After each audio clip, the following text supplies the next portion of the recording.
Et bonjour à tous, on se retrouve aujourd'hui pour les résultats d'Euro du 10 juillet 2023.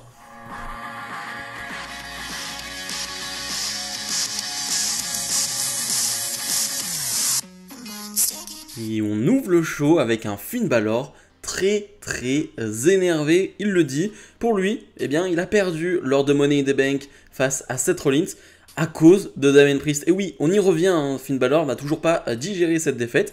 Et on peut le comprendre, hein, Damien Priest a vraiment eu un gros rôle dans cette défaite-là.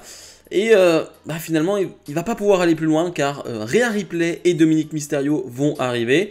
Et c'est vrai que depuis quelques temps, on se demandait qui est vraiment le chef dans le Judgment Day. Et tu vois que Rhea Ripley, elle a de l'autorité. Elle va prendre le micro de Finn Balor et elle va lui enlever. Et ça, ouais, ça fait mal. Ça fait mal. Tu vois que Rhea Ripley a vraiment une grosse importance dans le Judgment Day. Est-ce qu'elle a une plus grosse importance que Finn Balor? On se pose la question. Balor va finalement s'en aller, mais très énervé. Finalement, Seth Rollins va interrompre Dominic Mysterio et Rhea Ripley. Et c'est très drôle parce que Rollins va arriver et Dominic Mysterio, il en peut déjà plus. Il va directement dire, finalement, au producteur de la WWE, coupez la musique de Rollins, s'il vous plaît. J'ai pas envie de me faire non respecter de cette manière-là. Allez, arrêtez ça. Et Rollins qui arrive tranquillement en train de manger du poulet, tranquille. Et Rollins qui le dit et qui l'officialise, hein, ce soir on aura à nouveau Dominic Mysterio face à Seth Rollins. La semaine dernière, il y avait eu finalement une fin avec disqualification suite à l'intervention de Damien Priest. Donc on a un rematch cette semaine. Mais Rollins qui est tranquillement en train de manger des Buffalo Wings, parce qu'on est du côté de Buffalo, d'ailleurs on a 9000 personnes je crois dans la salle. Bref, c'est complet comme d'habitude, j'ai envie de dire. Mais bref, c'est un bon petit segment pour débuter le show. J'ai beaucoup aimé Dominique et surtout j'ai beaucoup aimé l'attitude de Balor qui est très remontée et ça ne s'arrête pas. Et ça c'est une très bonne chose pour la suite. On enchaîne avec Drew McIntyre et Matt Riddle qui vont faire face à Imperium. Un match qui va durer presque 10 minutes. Et c'était vraiment très bon, très belle ambiance du côté de Buffalo. Et surtout, vrai bon match par équipe. On va protéger Drew McIntyre dans ce combat. Et c'est plutôt logique, hein, Drew McIntyre qui revient à la compétition après des mois d'absence. C'est plutôt logique de ne pas le mettre directement dans des matchs hyper longs. Et surtout de le mettre en avant directement.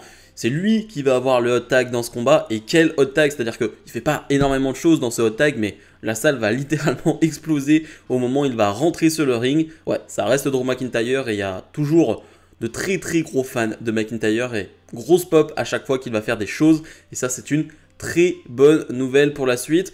Donc ouais, c'est un bon match. C'est Riddle qui va quasiment tout faire dans ce combat. On a peut-être, un move par équipe qui est fait entre McIntyre et Riddle. Mais voilà, vite fait, on va dire. Mais sinon, c'est Riddle qui fait à peu près tout. De l'autre côté, Imperium, je trouve qu'ils sont vraiment bien. C'est très bien, j'aime bien voir enfin Imperium, en tout cas en équipe.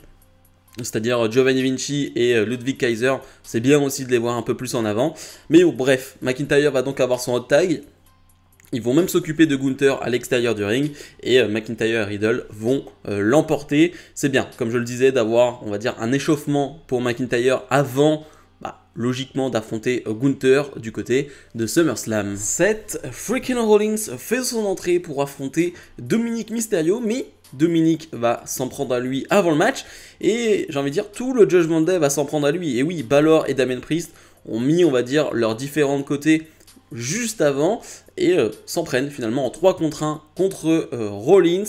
Mais, eh bien, Kevin Owens et Sami Zayn, les champions par équipe, vont venir aider Rollins. On se retrouve donc avec un 3 contre 3 sur le ring. Mais c'est bien les babyface qui vont prendre le dessus. On avait vu un segment auparavant en backstage entre Rhea Ripley et Dominic Mysterio et Zayn et Owens. Voilà. Donc, clairement, on se dirige là-dessus et c'est officiel. Ce soir, dans le main event, on aura donc un match 3 contre 3. Owens, Zayn et Rollins face au Judgment Day. Ça a plutôt de la gueule pour le coup. Et je trouve ça bien. Je trouve ça bien de voir le Rollins déjà associé à d'autres babyface et de voir Zayn et Owens face à d'autres équipes. Juste les voir en action. Ça fait plaisir. Ricochet est sur le ring et va nous parler de Logan Paul, car Logan Paul s'en est pris à lui après Money in the Bank. Il y a une grosse brawl entre les deux en backstage, parce que selon Logan Paul, eh bien, c'est à cause de Ricochet qu'il ne l'a pas remporté. En tout cas, Logan Paul est très énervé à ce sujet-là. Et Ricochet le dit, moi, je fais ce métier depuis 20 ans maintenant, et j'ai pas vraiment envie qu'on dise que je suis non professionnel. C'est les termes qu'a dit finalement Logan Paul, que Ricochet n'était pas professionnel.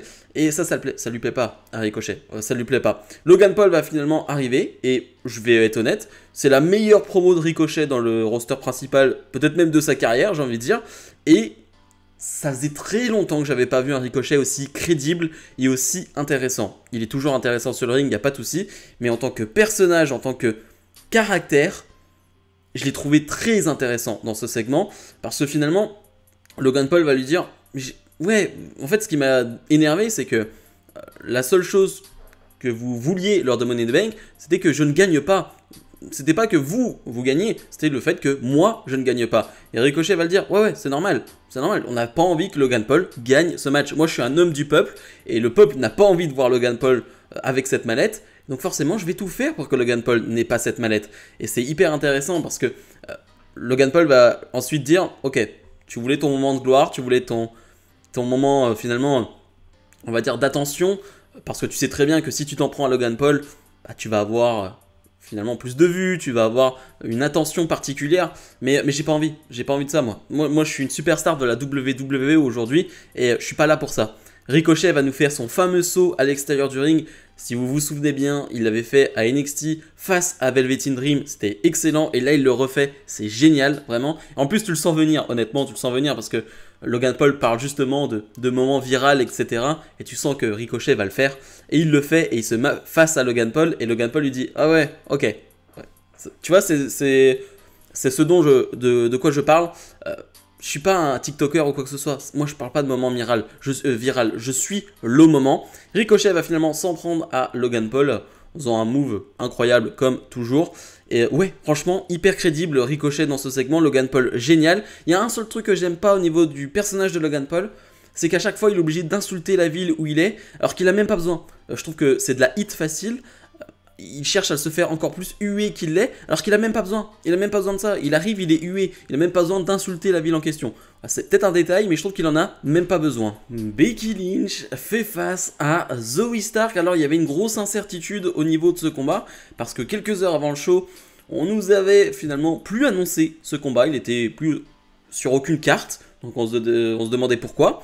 Finalement, on a eu la nouvelle que Becky Lynch était peut-être un peu blessée, mais que les officiels de la WWE espéraient qu'elle allait être apte quelques heures avant le show, qu'on allait finalement lui autoriser de combattre ce soir. Eh bien, il semblerait que c'est le cas. On lui a autorisé à combattre. Sa blessure était minime, hein, c'était quelque chose de très mineur, mais ce qui est cool, c'est qu'elle a pu combattre ce soir dans un combat de 7-8 minutes, et surtout, quel combat!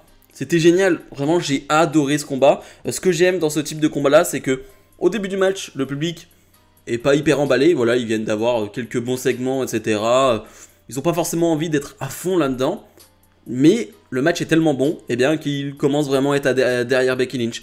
Ils voient que Becky Lynch est en danger, ils voient qu'il y a un sacré match, il y a un sacré adversaire qui est Zoey Stark, et donc le public commence vraiment à chanter, le public commence vraiment à s'investir, parce que c'est un match de grande qualité. Vraiment je suis content, parce que c'est pour ça, c'est pour ce type de match là qu'il était nécessaire d'avoir une Zoey Stark dans le roster principal. C'est une catcheuse fantastique, et la voir face à Becky Lynch, et je l'espère la voir face à d'autres superstars, ça va être génial. Ça va être vraiment génial. Et là, je suis content parce qu'on a un vrai match de qualité.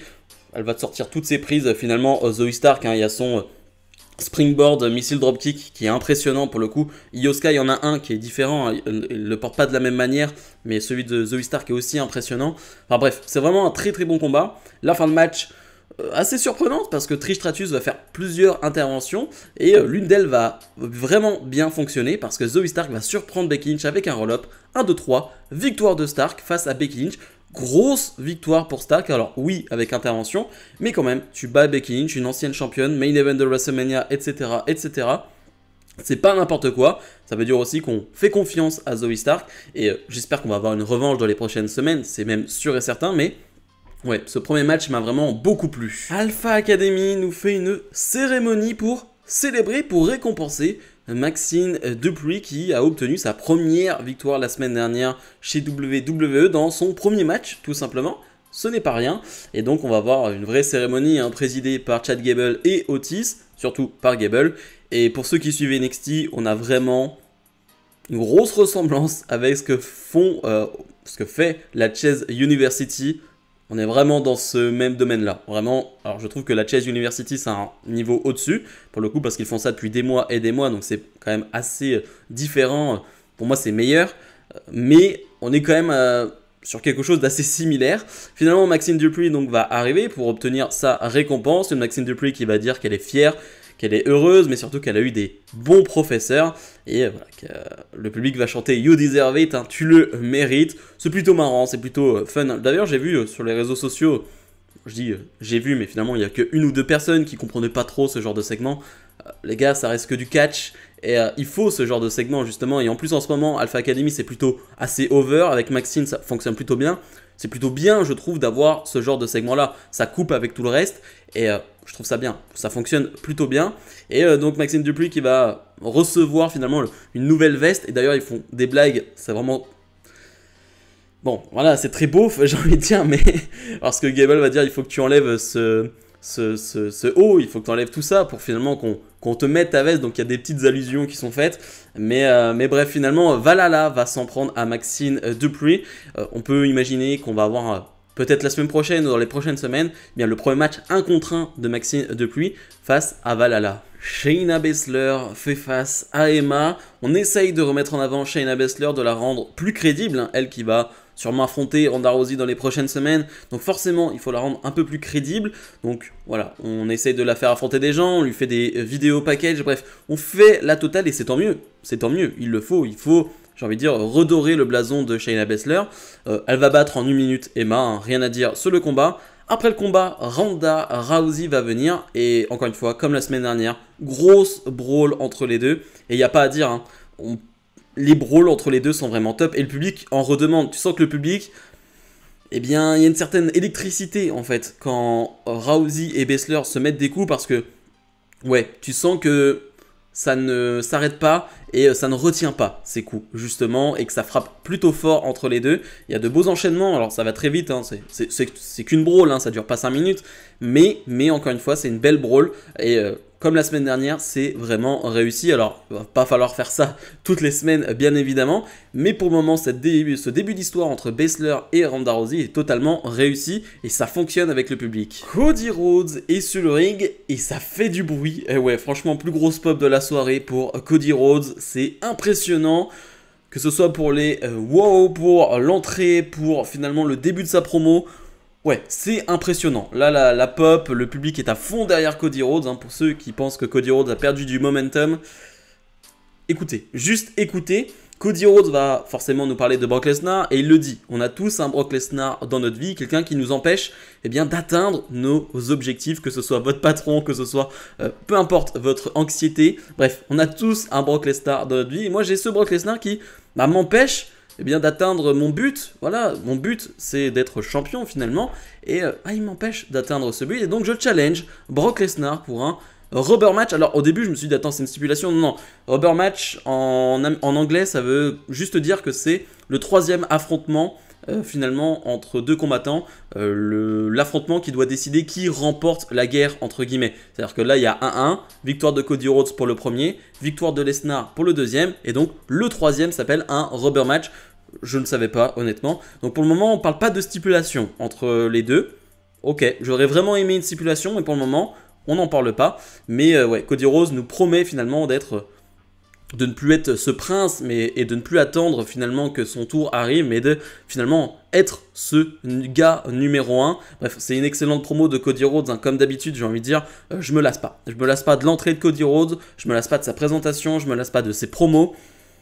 En fait, quand c'est génial, pourquoi se lasser? Je sais que certains veulent se retourner contre Cody Rhodes. Pour quelle raison? Je ne sais pas, parce que c'est stylé, parce que c'est cool finalement de se retourner contre les babyface, hein. C'est ce que font très souvent les fans de la WWE sans raison, on se retourne contre des babyface parce qu'on en a décidé ainsi, voilà. Bah non, j'ai pas envie de me retourner contre Cody Rhodes parce qu'il est toujours aussi bon et tant qu'il sera aussi bon, je serai derrière Cody Rhodes. Tommaso Ciampa et The Miz s'affrontent dans un match sans disqualification, un match qui va durer 8-9 minutes et c'était vraiment bon. Et je suis tellement heureux de voir Ciampa dans cette position. Ça fait tellement d'années qu'on attend de le voir dans le roster principal. Alors il est arrivé, il a eu sa blessure. Mais là, de dire qu'il va être, c'est bon, à temps plein dans le roster principal en espérant que physiquement tout se passe bien, c'est génial parce qu'il apporte tellement quelque chose en plus. Le public d'ailleurs était à fond derrière lui, vraiment grosse ambiance dans ce combat. Gros public à Buffalo, franchement, rien à dire là-dessus tout au long de la soirée. Et ouais, Ciampa se fait plaisir dans ce match, avec des objets, des poubelles, des chaises.